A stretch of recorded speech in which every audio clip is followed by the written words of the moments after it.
A solidão de Deus. Eu falei, bom, é um tema bem, assim, me parece meio complicado. E aí quando eu vi que é baseado no livro de Oséias, aí eu falei, o negócio é complicado. Falei, pedi graça a Deus, pedi sabedoria de Deus, porque não vai ser fácil. Quem conhece, né, o livro do profeta Oséias, sabe que é um livro um pouco polêmico, né? Tem algumas linhas teológicas aí que acabam que lançando alguns desafios à interpretação deste livro por conta de uma situação em que Deus pede para o profeta tomar uma mulher de prostituições, ou uma mulher adúltera, uma mulher promíscua, se casar com ela e ter filhos com ela.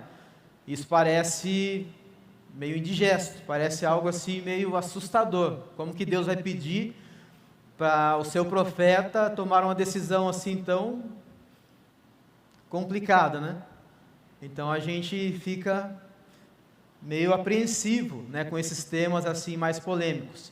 Mas ao ler, né, e estudar a lição, eu percebi que o autor, na realidade, ele fala sobre, como o tema do livro, né, é o Senhor do Impossível, ele fala sobre a solidão de Deus num princípio de que Deus também age numa impossibilidade que às vezes a gente até despreza, ou às vezes a gente não tem muita intimidade. Como eu posso dizer? A solidão é algo que nos incomoda. A solidão. E a solidão de Deus, quando eu li esse tema, eu falei, a solidão de Deus, o que me veio à mente, assim, sem ler nada, eu pensei em Deus como alguém preso dentro de uma lâmpada mágica. Vocês já ouviram falar do Aladim, né? Já, né?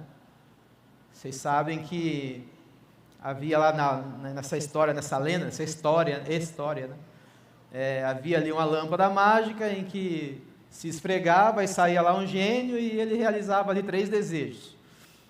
E quando me veio esse tema, eu na minha carnalidade eu imaginei isso. Eu pensei, será que Deus se sente tão sozinho assim a ponto de estar dentro de um local confinado, somente quando eu preciso dele eu vou lá e dou uma esfregada na Bíblia, uma ajoelhada no chão e me achego a ele quando eu preciso, quando eu estou carente? Isso eu imaginei assim, sem meditar, sem nada, somente de olhar para o tema. Mas aí também lendo e estudando eu percebi que tem um pouquinho disso, mas não é só isso. Não é só isso. Mas já vai, nesse momento, já vai imaginando o que seria essa solidão de Deus. Você se imagina assim, como que você imagina Deus sozinho? Você imaginaria isso? Você já pensou assim na solidão de Deus? Pense um pouquinho e vamos estar analisando então essa lição com esse título tão desafiador. Você vai passando por aí, João? Quer que eu passe por aqui? Passo aqui? Vamos lá.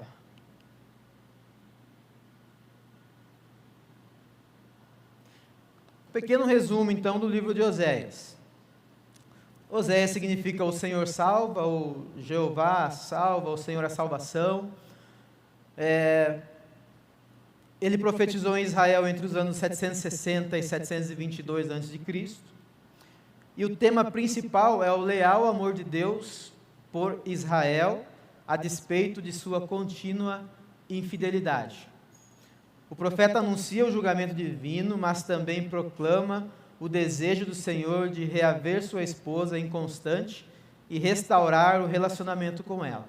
Então aqui é um pequeno resumo, tá? Não é todo o resumo do livro, são 14 capítulos em que Deus vai desenvolver através não só das palavras do profeta, mas através da vida do profeta, como é que ele se sentia abandonado, sozinho, triste, mas com um desejo ardente de reatar a relação com uma nação em que ele tirou lá do Egito,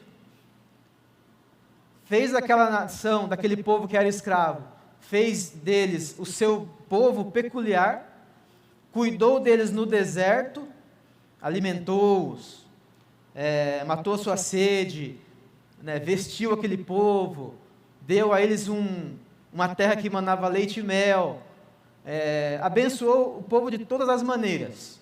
E Deus só esperava uma coisa: que aquele povo fosse fiel, que aquele povo retribuísse a tudo aquilo que ele realizou na vida deles, obedecendo os seus mandamentos, cumprindo a sua palavra, que ele deu através de Moisés. Mas a gente viu que, ao longo da história, ao longo do estudo desse livro, que não foi bem assim, né? Israel, simplesmente depois que se estabeleceu na terra prometida, Deus cumpriu fielmente tudo o que ele tinha prometido.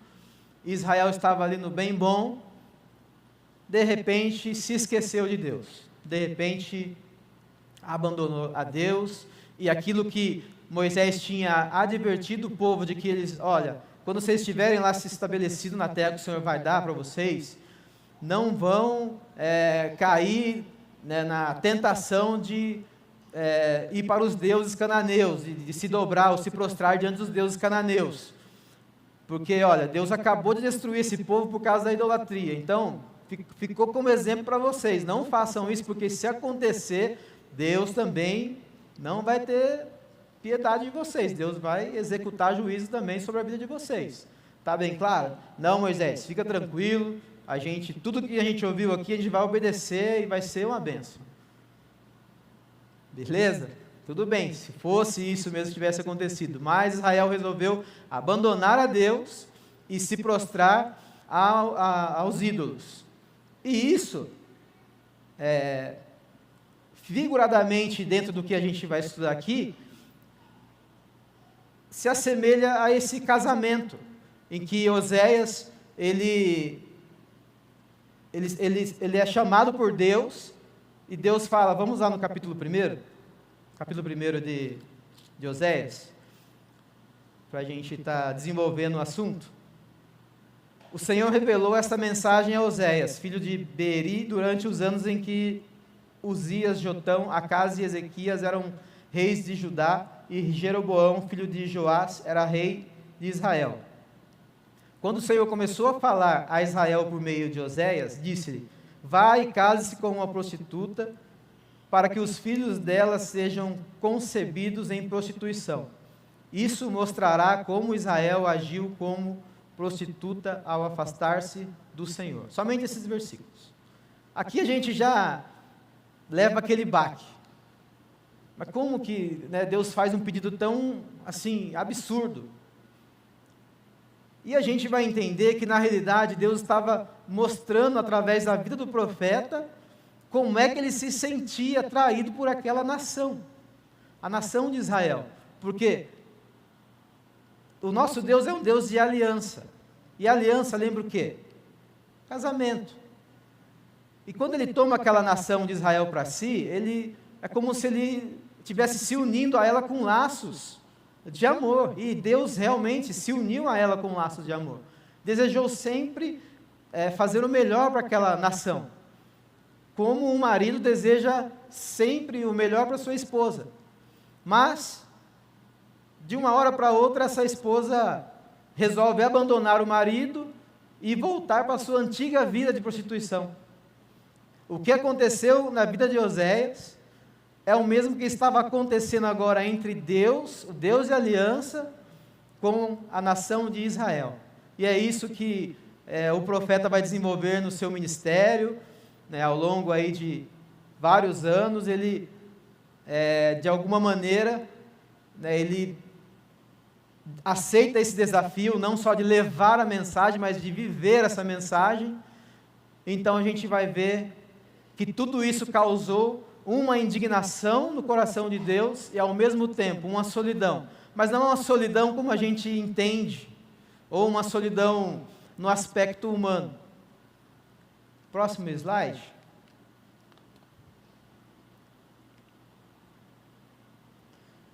O que é a solidão?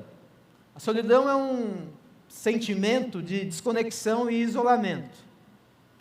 Pode ocorrer mesmo quando estamos rodeados de pessoas. É uma sensação de abandono ou rejeição. Essa é uma explicação básica, né, dentro de uma busca ali no Google e tal. Então, humanamente falando, a pessoa que se sente sozinha, né, ela se isola, ela tem esse sentimento de que ela está desconectada das pessoas, e ela pode estar no meio de uma multidão, mas ela pode estar desconectada das pessoas, emocionalmente, sentimentalmente, de alguma forma ela se sente excluída. E essa sensação de abandono e rejeição faz com que a pessoa se sinta mais miserável. Ela sinta que há algo, né, em que ela precisava ter feito e que ela acabou deixando de fazer e que levou àquela situação. Então, esse é um tipo de solidão no aspecto humano. Mas a solidão de Deus é algo muito diferente. O próximo slide. Deus se sentia traído e rejeitado, sozinho, mas isso não abalou o seu amor e nem impediu o seu resgate da esposa infiel. Então, há um tipo de solidão que é mais do que a ausência de outras pessoas. É o desejo, é o anseio de que as coisas estejam bem entre nós e as pessoas que estão ao nosso redor, as pessoas do nosso convívio e principalmente as pessoas em que amamos. As pessoas em que nós temos aquele cuidado de ver sempre a pessoa bem, às vezes a gente se sente na obrigação de dar um conselho quando ela está quase ali enfiando o pé na jaca, a gente se sente meio que, puxa, olha, posso te falar uma coisa, não vai por esse caminho que vai dar errado, dá uma maneirada aí, não vai assim tão a fundo. A gente se sente por amar a pessoa, por desejar que ela esteja bem, a gente acaba não querendo interferir, mas ao menos tentar dar um bom conselho. Isso parte de quem ama a pessoa que está ao seu lado, o seu amigo, o seu filho.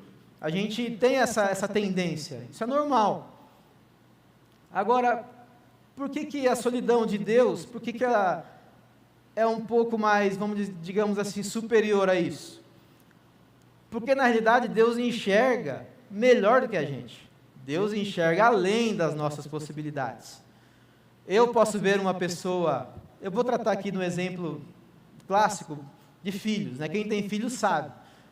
A gente vai criando eles, dando-lhes a atenção, dando-lhes ali o que a gente pode, não só no sentido de suprir as suas necessidades, né, físicas, emocionais, o cuidado e tal, mas chega um momento em que nossos filhos precisam aprender a caminhar sozinhos. Chega um momento que nossos filhos precisam tomar as suas próprias decisões. Só que eles ainda estão engatinhando nesse processo de tomar decisões. E o que acontece? Eles vão cometer erros, assim como nós cometemos. E como a gente já cometeu o erro, a gente tem essa tendência de dizer assim para o nosso filho, não faça isso, porque eu já fiz isso e deu errado. Então, vai pela experiência do seu pai. O filho, às vezes, ele ouve e, graças a Deus, que ele dá ouvidos e não vai naquela direção. Mas tem alguns filhos que são rebeldes. Tem alguns filhos que falam assim, pai, ali era outra época, era um outro tempo, eu sei me virar, eu sei me bancar. E aí a gente, por mais que a gente queira ajudar, o que o ensinador vai falar para a gente aqui, o que o escritor do livro vai falar para a gente, é que às vezes a gente precisa deixar que a pessoa, às vezes, tome uma certa decisão. Ele cita até um exemplo do seu próprio filho, que estava ali num jogo de futebol e de repente sai ali uma confusão, e aí os outros jogadores partem para cima do seu filho, e ele, no ímpeto de querer defender, ele vai se levantar para defender o seu filho, mas alguém que está do lado fala, não, deixa, porque ele precisa aprender a lutar as suas próprias batalhas. Um momento, isso parece aterrorizante para a gente. Quem que não sairia correndo para defender um filho que está sendo ali ameaçado, ou estão ali na briga e estão batendo nele? Imediatamente a gente quer ir lá e livrar o nosso filho. Mas, segundo o autor do livro, isso serve para que a gente entenda que os nossos filhos precisam aprender a lidar com os seus problemas, com as suas situações, com as suas, muitas vezes, as suas decisões erradas. Eles precisam. E com a igreja não é diferente. Deus nos ama como filhos. E nós, muitas das vezes, tomamos algumas decisões que são contra a sua vontade. Nós o ignoramos. Nós, muitas das vezes, vamos atrás de coisas que ele não pediu para a gente ir atrás. E mesmo assim, Deus às vezes permite que a gente tome a decisão contrária, que a gente bata com a cara no muro, para que a gente aprenda da pior maneira possível. Agora, como que Deus se sente diante disso? Como que Ele trata, né, ali a igreja, como é que Ele tratou Israel nesse processo de solidão, nesse processo em que ele se sentiu abandonado? Como que Deus tratou Israel? Capítulo 5 de Oséias, e o versículo de número 3.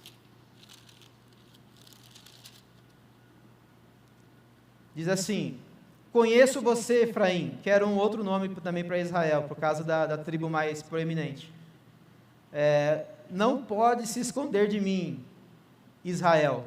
Você me abandonou e se prostituiu, e está inteiramente contaminado. Suas ações não lhe permitem voltar para seu Deus. A prostituição domina o seu coração e você não conhece o Senhor. A arrogância de Israel dá testemunho contra ele.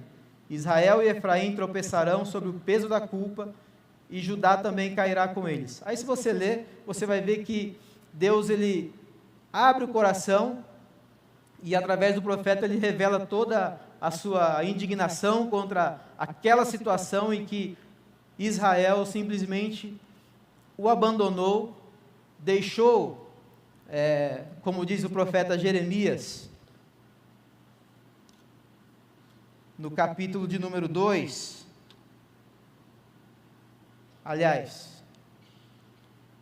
capítulo 2, versículo 12 e 13, se eu não me falha a memória. Israel abandonou Deus, cometeu 2 erros. Abandonou o Senhor, a fonte de águas vivas, e cavou para si cisternas que não conseguiam conter água. Cisternas rotas, que fala, né, em algumas versões. Israel abandona o Deus que é uma fonte de água viva, água pura, água purificadora, água que sacia mesmo a sua sede, e vai atrás de fontes em que não poderia se sustentar e não poderia matar a sua sede. Porque uma cisterna naquela época, e até hoje, né, as pessoas quando vão cavar uma cisterna, reveste ali com gesso, alguma coisa, e pega a água que cai no telhado, e aquela água que sai do telhado, a água da chuva, forma ali aquela poça de água e serve ali para consumo. Mas não é uma água propriamente boa para consumo. É o que Deus está dizendo através do profeta Jeremias. E também através da vida do profeta Oséias. Vocês me abandonaram, vocês me deixaram, mesmo depois de eu ter cuidado de vocês, com todo amor, com todo carinho, ter salvo vocês da escravidão do Egito, ter cuidado de vocês no deserto, ter estabelecido vocês numa terra que emana leite e mel, ter dado uma lei para vocês perfeita, para vocês serem o meu povo e eu ser o seu Deus, mas mesmo assim vocês preferiram se prostrar diante de falsos deuses. capítulo 3, e o versículo de número 1,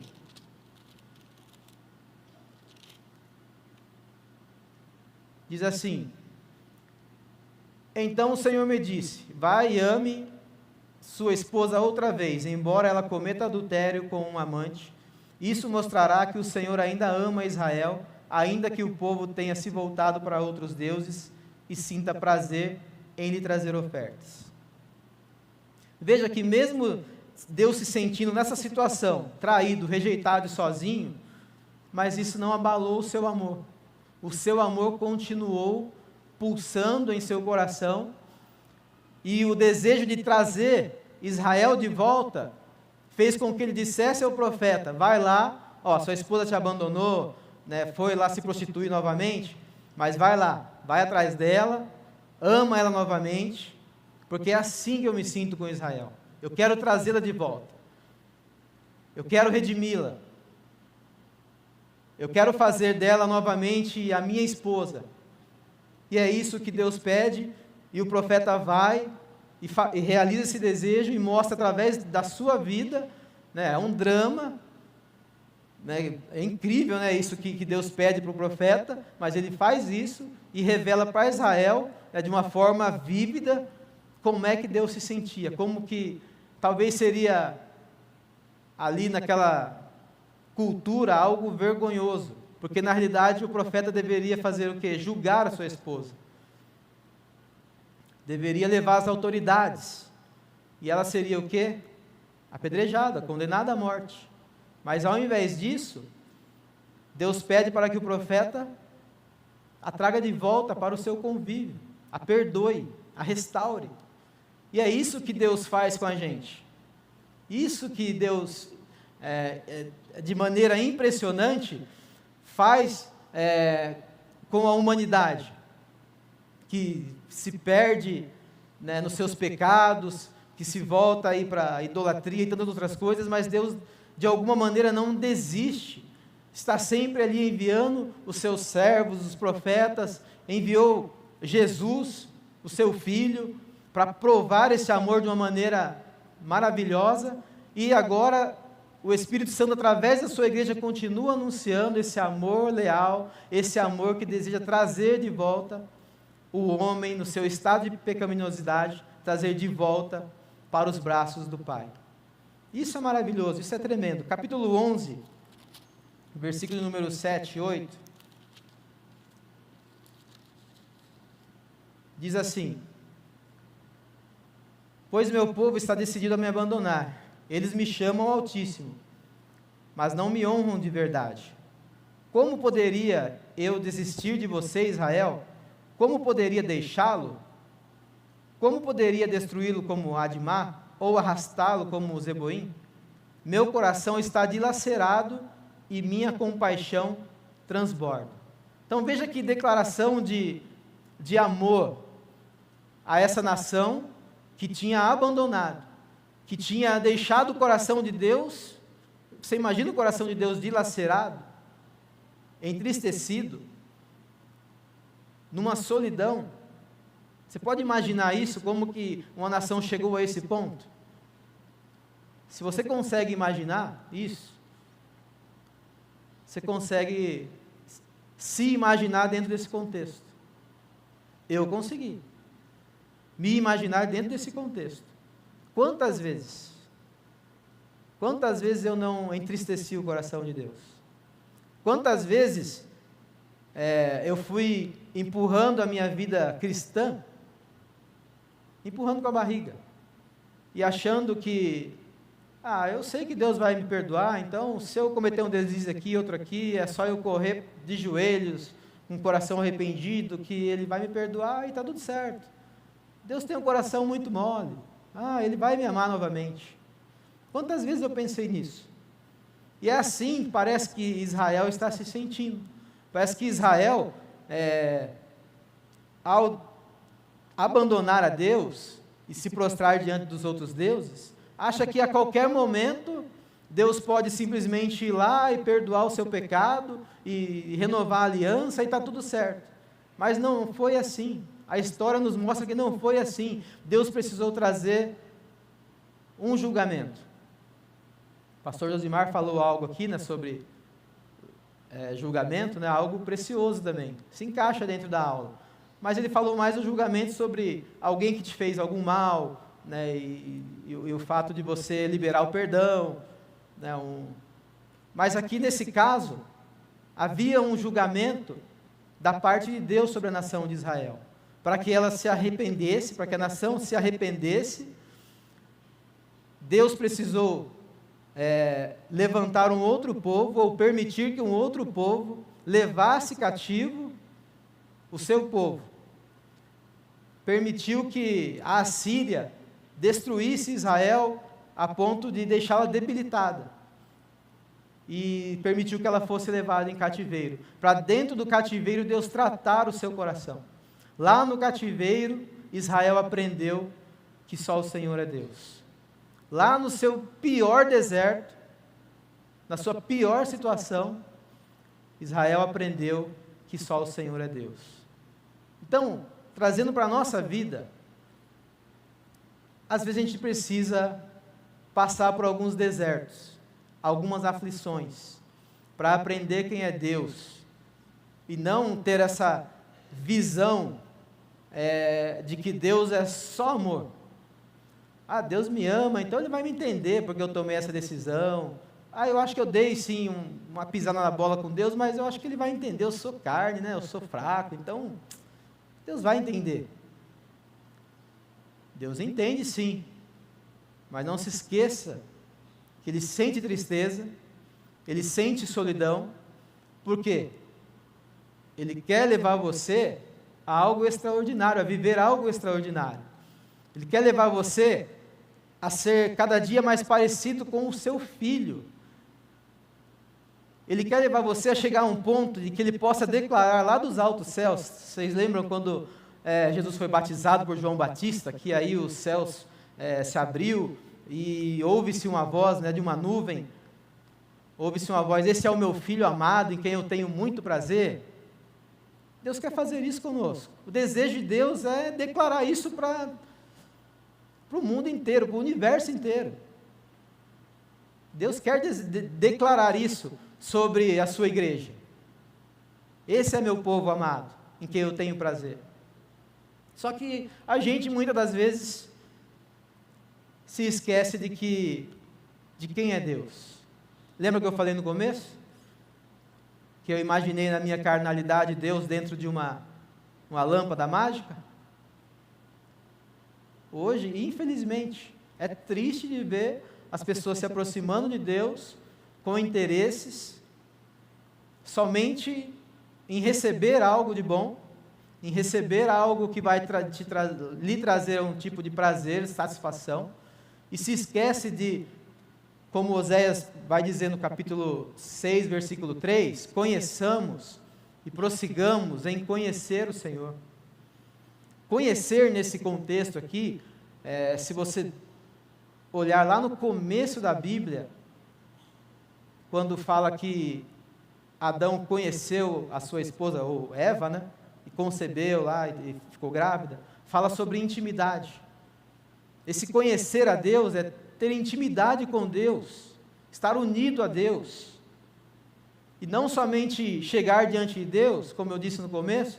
Vou dar uma esfregadinha no texto bíblico aqui, porque tem um texto aqui que fala que se eu pedir com fé, eu posso dizer para aquela montanha: sai daqui, vai para lá. Deus deixou bem claro que se eu tiver fé, as coisas vão acontecer. Então, a gente usa certos textos bíblicos para tentar usar Deus para satisfazer as nossas vontades.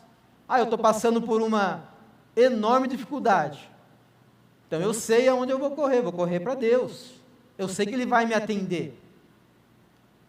Eu não vou para Deus falando assim: Senhor, o que essa dor pode me ensinar? O que esse momento de dificuldade pode me ensinar? Não, eu quero que Deus resolva o meu problema. E aí Deus se sente sozinho, porque na realidade Ele quer um relacionamento, Ele quer cuidar da gente, mas Ele quer cuidar do melhor jeito possível, mas a gente acha que entende melhor do que Deus. Que Deus, olha, o Senhor precisa, na realidade, está vendo o meu filho? Ele está um pouco afastado, então tenha misericórdia dele, dá um jeitinho para ele voltar para a igreja. Senhor, abençoa ele. A gente tem essa tendência, mas Deus, na realidade, permite essas situações para que a gente aprenda a confiar nele. Ele vai agir no momento certo. Ele vai colocar situações em que o meu ou o seu filho vão ter aquele confronto de saber que existe um Deus no céu. Porque você imagina a dor de um pai ou de uma mãe de ter ensinado o seu filho nos caminhos do Senhor, ter criado ele na igreja, e aí quando ele chega à adolescência, ele simplesmente diz não para Deus. Simplesmente ele, pai, esse negócio de religião não é para mim. Aí ele vai para a faculdade, chega lá, né, os professores, alguns ateus, e começam ali a colocar uma sementinha de dúvida aqui, outra ali, então ele já chega questionando o pai, e aí simplesmente ele abandona a fé. Isso entristece muito. Estou citando um exemplo bem simples. E como é que a gente faz? Como é que a gente age? A gente se sente numa solidão porque a gente acha que a gente falhou. A gente diz, puxa, onde foi que eu errei com esse meu filho? Na realidade não é isso. Na realidade não é isso. Quantas histórias a gente vê na Bíblia de pais como Saul, que eu falei na última aula, mas que teve um filho, o Jonatas, que era um filho, é uma bênção. Jonatas foi um jovem de Deus, um homem de Deus. Agora o pai foi um obstinado, não deu exemplo nenhum para o seu filho. E quantas pessoas a gente vê que são pessoas boas, tementes a Deus, amam a Deus de verdade, criam seus filhos ali e tal, mas infelizmente o filho escolhe se afastar de Deus. Quantas vezes isso acontece? Agora, será que foi falha do pai? Será que foi falha? Não. É simplesmente porque a gente tem essa capacidade de tomar decisões. Deus nos permite tomar decisões. E Ele permitiu que Israel tomasse as suas decisões. Permitiu num certo sentido, não permitia assim, não vai. Não assim, tá? É que Israel desejou, então, se afastar de Deus e se prostrar a outros deuses, e haveria consequências, e Deus deixou bem claro para Israel que haveria consequências, e mesmo assim, Israel preferiu abandonar a Deus. E é isso através da história do profeta, da vida do profeta, que vai revelar como que o coração de Deus ficou dilacerado. Próximo slide, por favor. E como é que Deus sentiu essa solidão? Todos nós já sentimos a solidão do interesse profundo. Quando percebemos alguém que amamos fazendo uma embrulhada da vida. Ansiamos estender a mão para ajudar. Queremos resolver tudo, aliviar as dificuldades e dirigir a vida das pessoas. Não é isso que acontece? Quem pode abrir para mim em Romanos capítulo 5, o versículo 3 ao 5 e ler bem alto, por favor?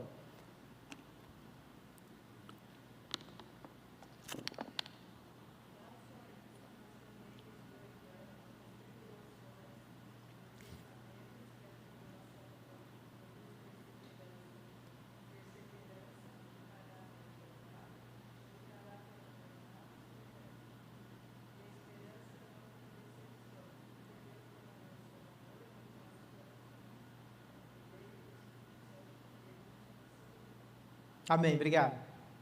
Veja que texto maravilhoso de Paulo, que ele fala que as dificuldades que surgem na nossa vida vão produzir algo de bom, vão produzir perseverança, vão produzir esperança, e vai havendo um processo de amadurecimento na nossa vida cristã. E não só aplicado à nossa vida cristã, na nossa vida profissional, na nossa vida como marido, como esposa, na nossa vida como filhos, essas dificuldades que surgem, não é para a gente entrar em desespero e achar que a gente precisa resolver assim de imediato e já...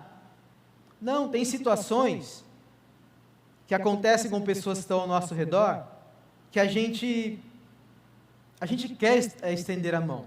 Você imagina Deus ali, vendo que Israel, lá na frente, ia sofrer um terrível fracasso, e Ele podendo, de alguma maneira ali, evitar, Ele, de alguma maneira, Ele usa o profeta para trazer ali a advertência, mas mesmo assim, o povo não dá ouvido. Então essa é a solidão de Deus, de querer que o povo esteja bem, de querer que a nação esteja agindo de forma correta, mas, infelizmente, eles têm uma tendência, essa nação tem uma tendência a se afastar de Deus. Não acontece assim com a gente também? Nós temos essa tendência em querer resolver a parte de Deus as coisas.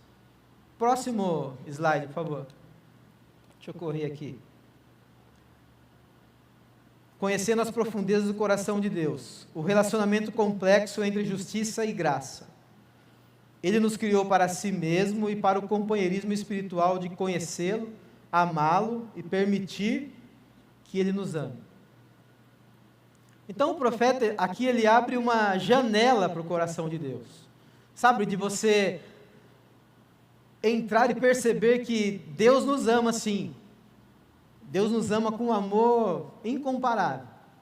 Mas Ele provê situações, provê meios de que a gente permaneça nesse amor, sem afetar a sua justiça, sem transgredir a sua justiça. Porque mesmo se a gente falar só do amor de Deus e se esquecer de que Ele é um Deus justo, e que Ele executa a sua justiça, a gente estaria pregando um meio evangelho. Porque na cruz, como diz, né? Como dizem, né?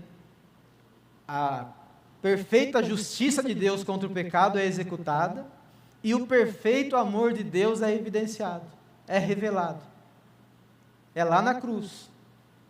É lá na cruz onde Jesus é condenado sem merecer, lá no nosso lugar. É lá que Ele rasga o seu coração.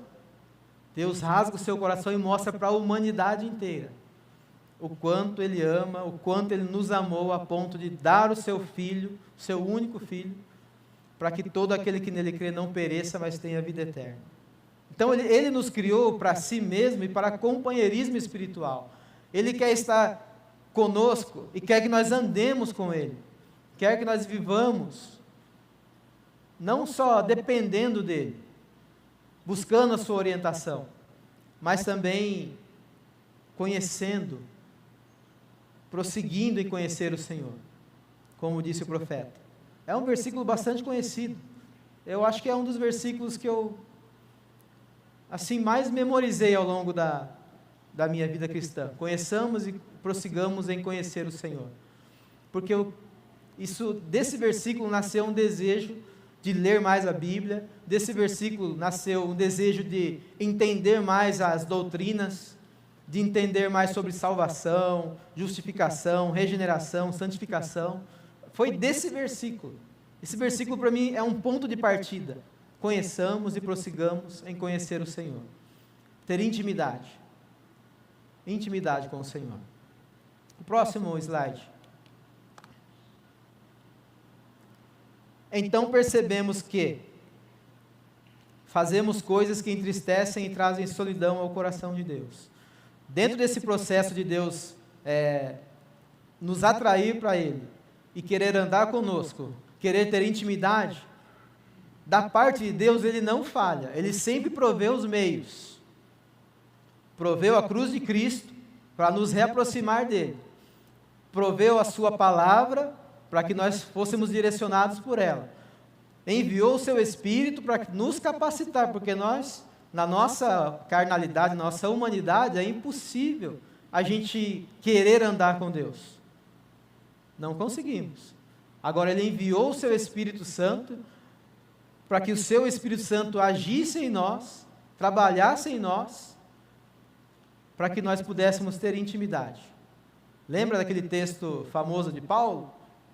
Que diz assim que nós não sabemos pedir como convém, mas o Espírito Santo intercede por nós com gemidos inexprimíveis. E essa relação de intimidade, nós sozinhos nós não conseguimos, mas Deus enviou o seu Espírito Santo para agir nessa impossibilidade. Só que a gente, então, ao perceber isso, né, fazemos coisas que entristecem, trazem solidão ao coração de Deus. Não é sempre que colocamos Deus em primeiro lugar. Quantas vezes eu já coloquei as coisas em primeiro lugar? Ou, como diz lá no versículo, né, buscar em primeiro o reino de Deus e a sua justiça, e as demais coisas, a gente inverte, né, o versículo, a gente busca primeiro as coisas e depois o reino. Isso entristece o coração de Deus. Com frequência estamos decididos a voltar-lhe as costas e fazer tudo no nosso jeito. Lembra da história de Abraão e Sara? Havia uma promessa de que Deus daria um filho, eles eram estéreis, já eram de idade avançada, e aí Sara resolve então fazer do seu jeito. Fala, eu acho que Deus não vai ter capacidade de agir aí, então toma ali a minha escrava e faz um filho, e esse vai ser o nosso filho. É assim que a gente age. Tentamos usar Deus para satisfazer a nossa agenda e desejos egoístas. Tiago, lá na sua epístola, fala também sobre isso. Que nós pedimos e não recebemos, porque nós pedimos mal, para gastar com os nossos desejos. Isso também entristece, traz solidão ao coração de Deus. E por fim, as orações se tornam vazias. Então, durante todo esse processo da gente causar essa solidão no coração de Deus, vai chegando um momento em que a gente se prostra diante de Deus só de maneira formal. É como se fosse uma obrigação. Eu tenho que orar antes de dormir, eu tenho que orar ao acordar, eu tenho que orar antes de fazer a refeição, eu tenho que. Isso vai se tornando uma rotina e você acha que tem intimidade com Deus, mas na realidade Deus está totalmente sozinho. Deus se sente totalmente sozinho. Porque não é isso que revela que você tem intimidade com Deus. Sinto muito lhe dizer. A intimidade com Deus é muito mais do que isso. É mais do que se prostrar diante de Deus. É se entregar realmente a Ele. É abrir o coração, rasgar o coração, falar, Senhor, eu estou aqui, eu tenho sido hipócrita mesmo, eu falar para o Senhor, o meu casamento está um caos, eu já tentei colocar a culpa em todo mundo, coloquei a culpa até na minha esposa, mas eu reconheço que eu sou o culpado mesmo, meu casamento está assim. Senhor, meu relacionamento com os meus filhos não está legal também, a coisa está ruim, e eu não sei o que fazer, eu não vim aqui procurar culpados, eu me sinto culpado e peço perdão. É essa maneira que a gente precisa se expressar diante de Deus. Não é orar para Deus, como um pastor uma vez citou um exemplo, de que um camarada chegou para ele e falou, pastor, eu quero que o senhor ore pelo meu casamento, porque as coisas estão difíceis, minha mulher não me entende, ela não está legal, ela está pisando na bola com isso, com aquilo. E o pastor olhou para esse camarada e falou, então está fácil de resolver, porque o problema então é ela, né? Quer dizer que o problema não é você, o problema é ela. Olha como que a gente é. A gente sempre acha um bode expiatório, como Adão, né? Foi a mulher que o Senhor me deu. E aí a gente acaba entristecendo o coração de Deus. E as nossas orações se tornam vazias. Próximo slide. Já caminhando para o fim. Quando uma pessoa que amamos profundamente nos mantém à distância e resiste ao nosso desejo de ajudar, temos a oportunidade sagrada de saber como Deus lida com a solidão em relação a nós.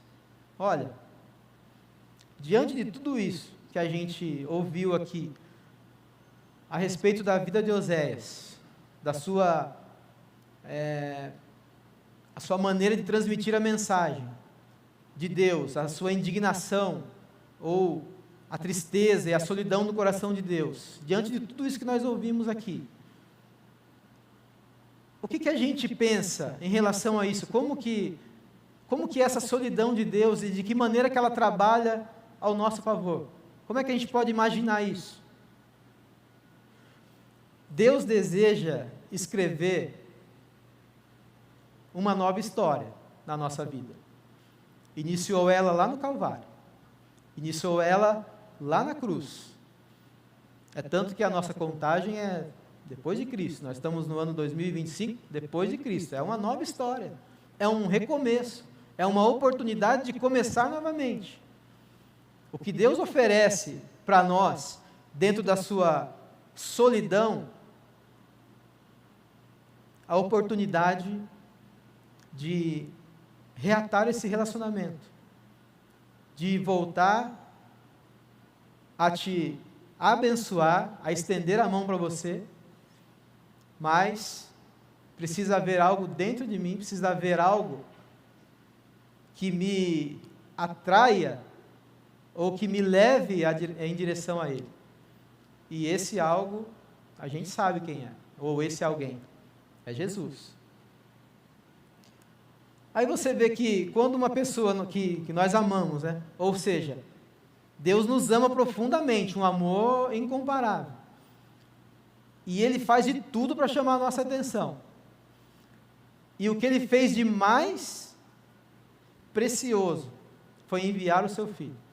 O que Ele tinha de mais precioso no céu. Mas para a gente parece que não é o suficiente. Para a gente, só Jesus não é o suficiente.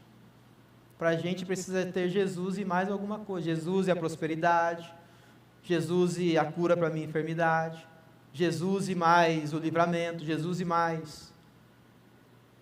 Eu não estou dizendo que não exista isso. Essas coisas acompanham, sim, a bênção da salvação.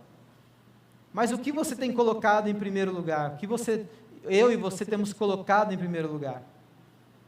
Será que a gente está trazendo solidão ao coração de Deus ao achar que Ele tem a obrigação, como o nosso Pai, de dar tudo o que eu preciso? Será que Deus é tão assim, vou usar uma palavra, melindroso? Não sei se é essa palavra, mas enfim. Será que Ele não disciplinaria a gente com algumas dificuldades para mostrar o quanto o seu coração está arrasado, entristecido e sofrendo de uma solidão? Será que Ele não agiria com disciplina? Por nos amar tanto? Pense nisso um pouquinho. Como é que Ele lida com a solidão em relação a nós? Próximo slide.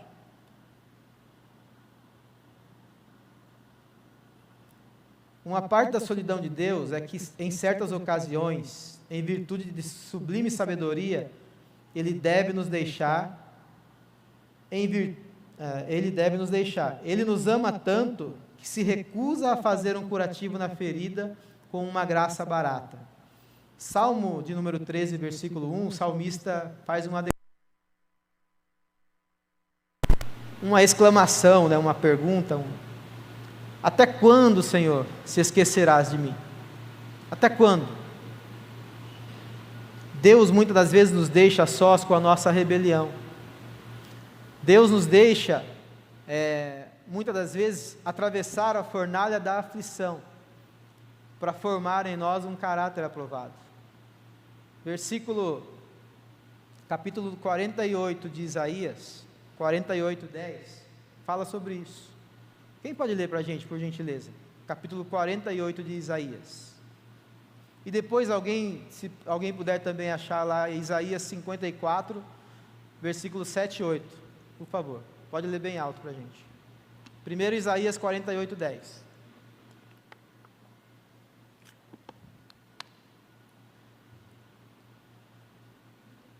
Alguém achou?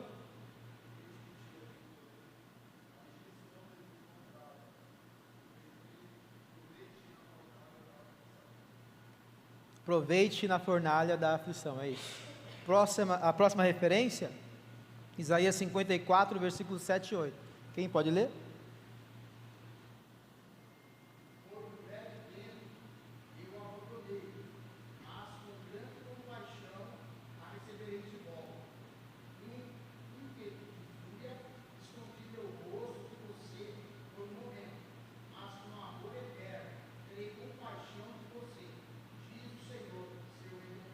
Amém. Obrigado. Veja que declaração através do profeta Isaías. No primeiro momento, olha, eu vou te provar na fornalha da aflição. No segundo momento, olha, por um breve momento eu te deixei. É breve.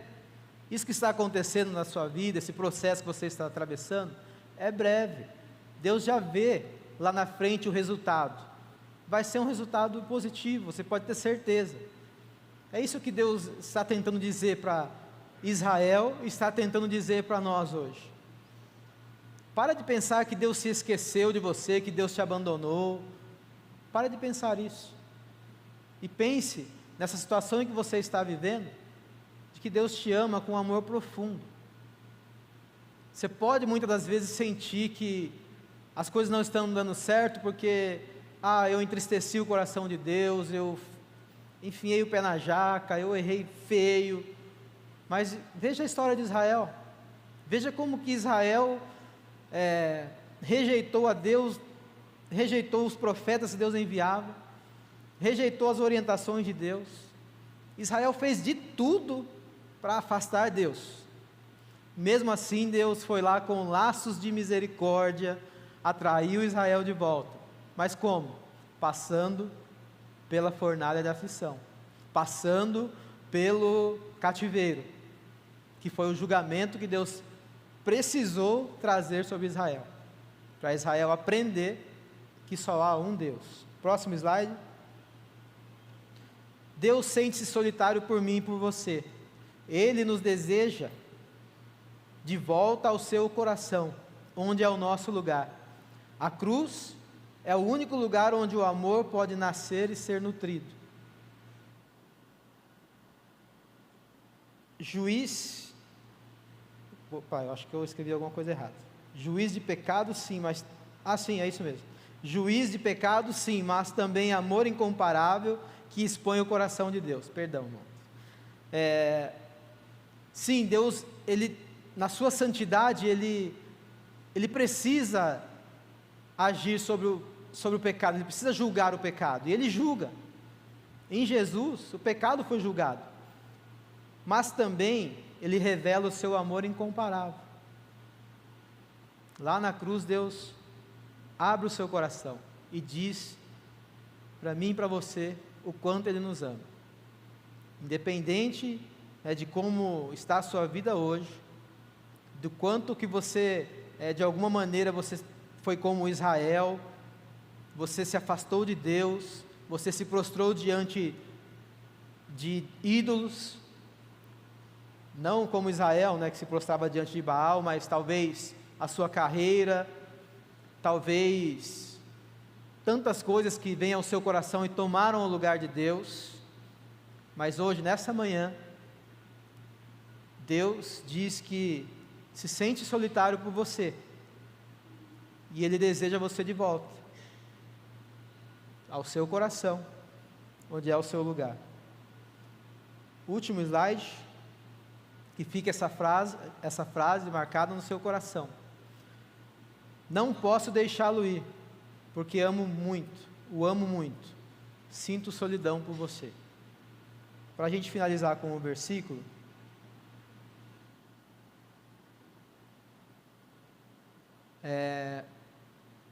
Romanos,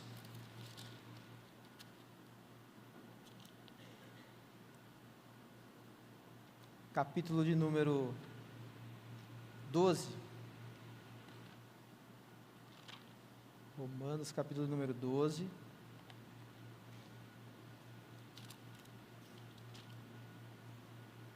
Vai memorizando essa frase, se lembre dela durante a semana.